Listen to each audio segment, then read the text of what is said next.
آدم عليه الصلاة والسلام دخل الدنيا وواجه مصائب الدنيا، ولما أكمل أجله 1000 سنة واشتاق إلى الآخرة إلى لقاء ربه تذكر الجنة التي كان فيها، فقال لأبنائه: يا أبنائي إني اشتقت إلى الجنة وإلى ثمارها.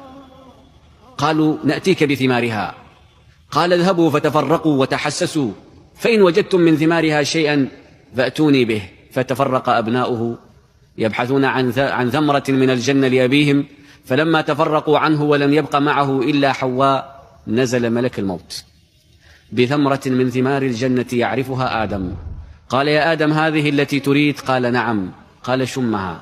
فشمها فاشتاقت روحه للجنة فقبضها ملك الموت القبضة الثانية، لأن آدم تعرض للموت مرتين.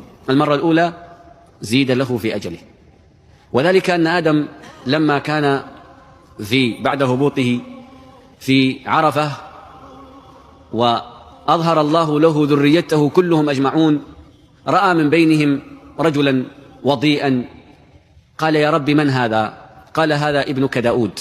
ووجد مكتوب على جبهة كل واحد من أبنائه عمره، فمكتوب على عمر داود، مكتوب عمره على جبهته 60 عاما. قال: يا ربي عمره 60 عاما؟ قال: نعم. قال: يا ربي زده من عمري 40 فأكمل له 100. كان عمر آدم 1000 وولده داود 60 عاما. قال الله: قد فعلت. نقص آدم كم؟ 40، صار 960، وزاد داود 40 صار 100. فلما وصل آدم 960 سنة نزل ملك الموت ليقبض الروح، فقال له آدم: إيش تبغى؟ ماذا تريد؟ قال: أريد أن أقبض روح. قال: إن الله أعطاني 1000 سنة وباقي منها 40. قال: يا آدم لقد وهبتها لابنك داود. قال: لا، ما وهبت شيء. قال النبي صلى الله عليه وسلم: فجحد آدم، فجحدت ذريته، فأصبح الجحود في بني آدم لقيام الساعة. ما في مخلوق أشحد من الإنسان، يشحد نعمة الله.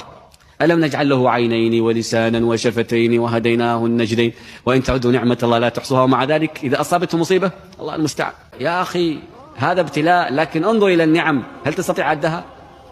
والابتلاء أيضا محن متضمنة لمنح. لو يعلم أهل البلاء ما أعد الله لهم من الخير لتمنى أهل الصحة أن يكونوا من أهل البلاء.